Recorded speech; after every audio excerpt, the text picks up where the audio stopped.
Arrest ఉరిశిక్ష ముప్పు ఉన్న తమ దేశంలో ప్రజాస్వామ్యం న్యాయాన్ని పునరుద్ధరించేందుకు ఈ డిసెంబర్లో బంగ్లాదేశ్కు తిరిగి వెళ్తారని ఆ దేశ మాజీ ప్రధాని షేక్ హసీనా ప్రకటించారు.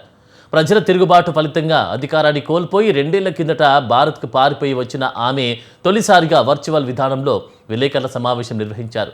తాను తన స్వదేశానికి వెళ్లేది అధికారం కోసం కాదని, బంగ్లాదేశ్ను తిరిగి అభివృద్ధి, లౌకికవాదం, సమృద్ధి బాట పట్టించేందుకేనని చెప్పారు. అక్కడ నన్ను జైల్లో పెట్టే లేదా హత్య చేసే అవకాశాలున్నాయని తెలుసునని అన్నారు. అయినప్పటికీ నా ప్రజలతో కలిసి ఉండేందుకు నా దేశానికి వెళ్తానన్నారు.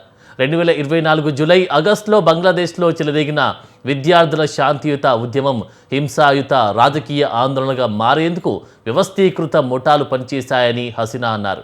దేశం నుండి తనను బలవంతంగా వెళ్ళగొట్టినప్పటికీ ప్రజల నుంచి తాను ఎన్నటికీ వేరు కాలేదని హసీనా స్పష్టం చేశారు. అన్ని వేళలా బంగ్లాదేశ్కు భారత్ అండగా నిలిచిందంటూ ప్రశంసించారు. బంగ్లా ప్రజల పోరాటానికి అంతర్జాతీయ సమాజం మద్దతివ్వాలని హసీనా విజ్ఞప్తి చేశారు.